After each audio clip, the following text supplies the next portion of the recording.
Bonjour tout le monde, j'espère que vous allez bien. Bienvenue dans ce 4e vlog en Espagne. Alors j'ai envie d'être créé parce qu'il est ultra tôt ce matin. Il y a plein de monde dans cet hôtel, donc j'ai envie de réveiller personne. Je vais être la cause du réveil de personne et de la mauvaise humeur de personne, donc je vais éviter de crier. Je suis actuellement à Malaga, ça ne va pas être l'endroit principal de ce vlog, mais je voulais quand même vous emmener avec moi pour visiter un tout petit peu cet endroit qui a l'air magnifique. Cet endroit qui fait partie toujours de la région de l'Andalousie et c'est un endroit trop beau parce qu'il y a la mer et juste derrière c'est entouré par une chaîne montagneuse, donc c'est magnifique. Je vous amène un peu avec moi visiter tout ça et ensuite nous allons partir dans un autre endroit qui est magnifique.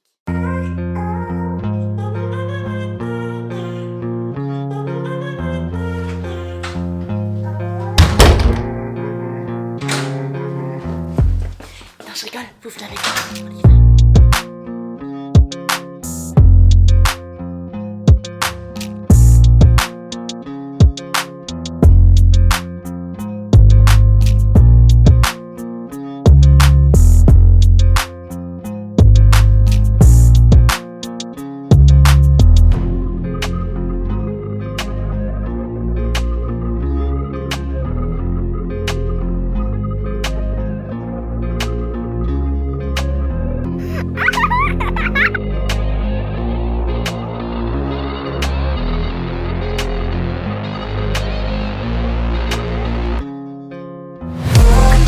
J'espère que vous allez bien. On a clairement fait un saut dans le futur. On est le lendemain de Malaga. On est actuellement au Torcal d'Antequera. C'est une formation rocheuse juste extraordinaire. C'est une formation karstique et elle se retrouve dans la province d'Antequera. Donc je vous laisse découvrir avec moi, mais franchement c'est un endroit à faire si vous venez en Andalousie. C'est un des plus beaux parcs d'Espagne, donc n'hésitez pas, les sentiers sont très agréables et franchement c'est que du plaisir pour les yeux. Regardez.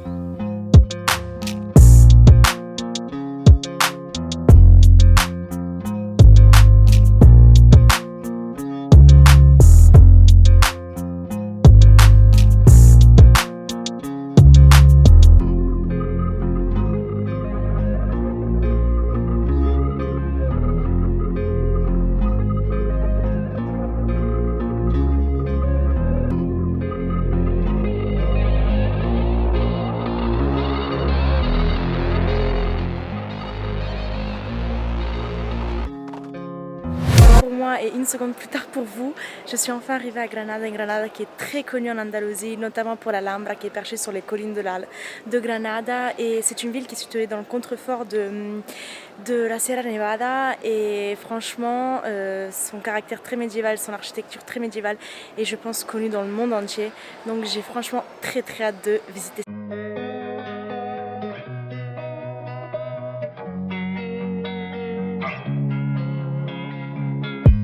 Devant l'un des monuments phares de Grenade, c'est la chapelle royale de Granada qui a été construite sous l'ordre de Ferdinand d'Aragon.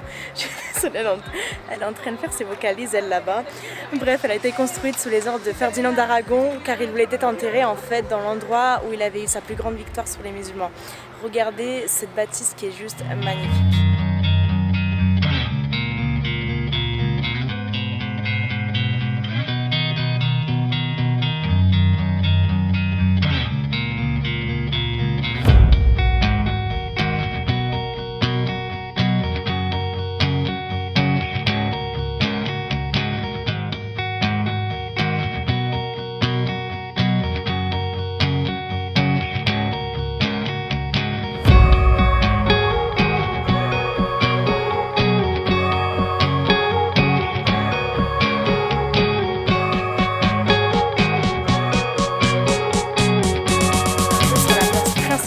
De Granada, c'est la place Bib Rambla, je ne sais pas si ça se dit comme ça, mais regardez, c'est un peu où il y a toute la ville de Granada, c'est un peu où il y a tous les restaurants. Regardez.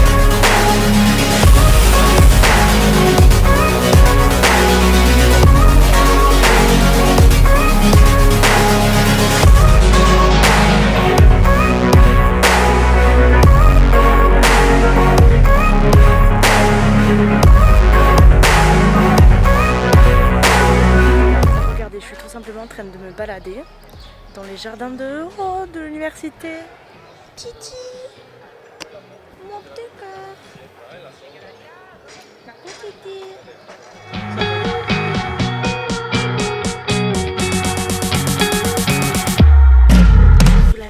mère est totalement fan de l'Andalousie, donc malheureusement elle n'est pas avec moi. Je l'emmènerai un jour, je lui ai promis, c'est sûr. Et en attendant, je suis en train de faire des petits cadeaux. Là, je lui ai acheté une petite broche trop belle dans un endroit ultra typique à Granada.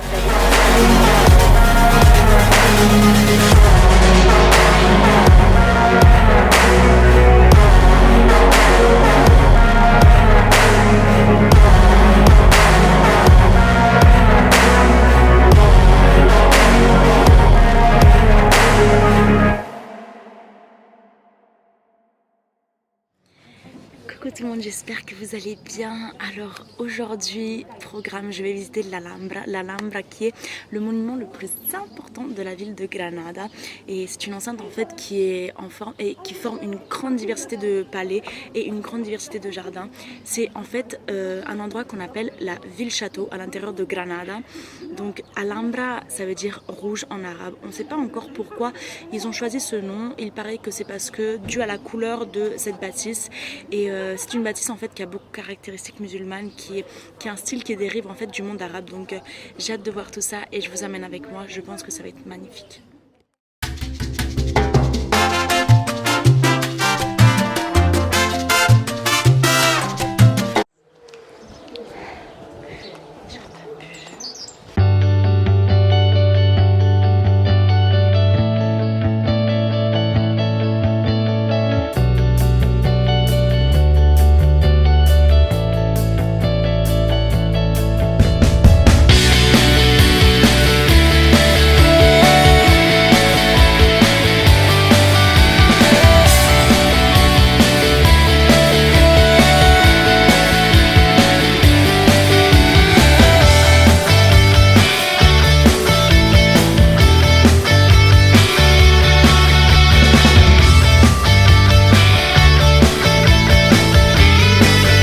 La partie verte en dessous, ce Mirador, c'est un village hippie.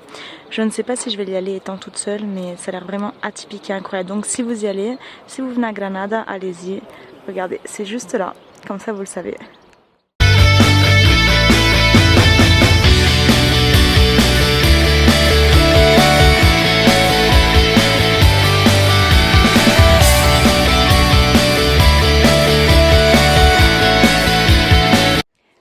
Je suis arrivée à l'Alhambra à 9h45, il va être midi, donc ça fait déjà 2 bonnes heures que je suis ici, c'est magnifique, t'as envie d'y rester toute la journée vraiment. Un ensemble de forteresses, un ensemble de beauté, de richesse culturelle, c'est incroyable. L'esprit musulman et arabe est en effet très marqué dans cette bâtisse, mais maintenant je quitte cet endroit et je vais me chercher quelque chose à manger parce que sachant que je mange pas le matin, le midi j'ai vite faim, donc let's go.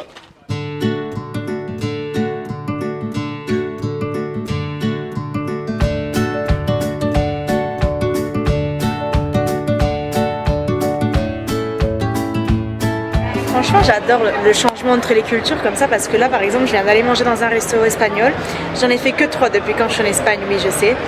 Et mis à part les horaires qui commencent tous à 13h à servir, genre par exemple, ils vous servent jamais de pain, mais à la place, par exemple, ils vont vous servir une petite tapas en entrée gratuitement. Enfin, il y a plein de petits trucs comme ça qui changent. J'adore. Toutes les cultures nouvelles, j'adore. Bon, je voulais pas montrer, mais on est samedi, c'est le week-end, je me suis prise une petite glace, même si j'aime pas ça. J'ai vu tous les touristes en manger, j'ai dit vas-y, suis la masse, mange-en une, et puis pour une fois ça changera comme dessert. Bref, je suis en train d'aller vers la partie haute de Granada parce que c'est une ville en fait qui pour moi est coupée en deux entre l'Albaicín qui est la partie haute de Granada que j'adore personnellement et tout ce qui est partie basse, donc où il y a notamment la cathédrale, le centre historique, mais que personnellement j'aime moins parce qu'il y a aussi tout ce qui est commerce, tout ce qui est un peu plus moderne on va dire, donc je vais aller vers l'Albaicín et je vais vous montrer un peu toutes ces petites ruelles typiques, toutes ces petites ruelles vraiment très authentiques que j'y passerai des heures et des heures à me balader là. Et attends, je ne sais plus parler. Bref, on y va.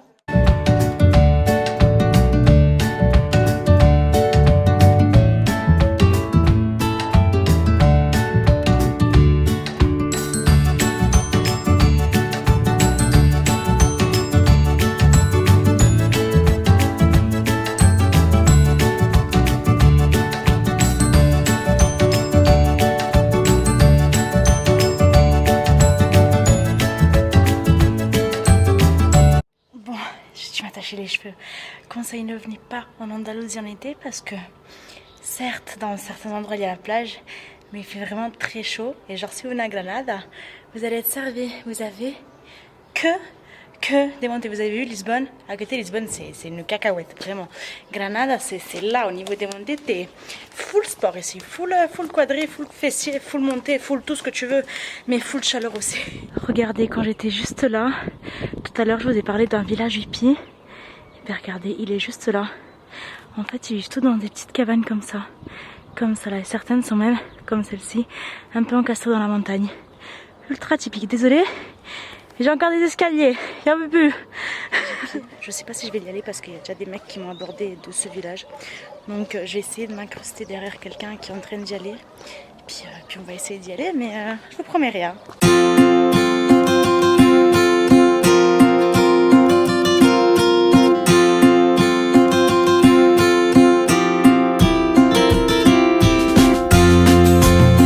Un peu dans des maisons comme ça, encastrées un peu dans la montagne. Là derrière, dans cette petite maison là, il y a quelqu'un aussi.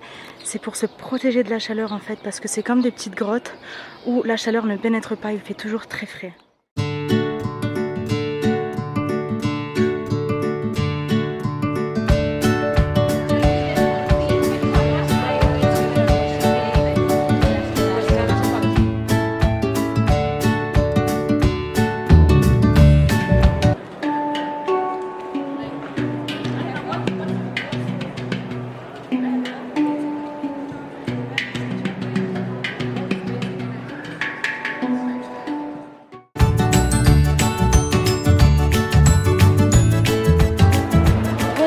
C'est ainsi que se finit ce vlog sur ces petites images. J'espère que ça vous a plu. Je vous invite vivement à venir à Granada parce que j'ai adoré avec Séville. C'était vraiment mes deux villes coup de cœur de l'Andalousie. Mais évitez de venir en été parce que vraiment vous allez crouler sous les 45 degrés. Et mine de rien, vous allez vraiment décider surtout de faire toutes les montées. Là, vous allez mourir. Donc je vous conseille vivement de venir malgré tout. Et je vous fais des gros bisous et je vous dis à très vite pour une nouvelle destination. Bisous!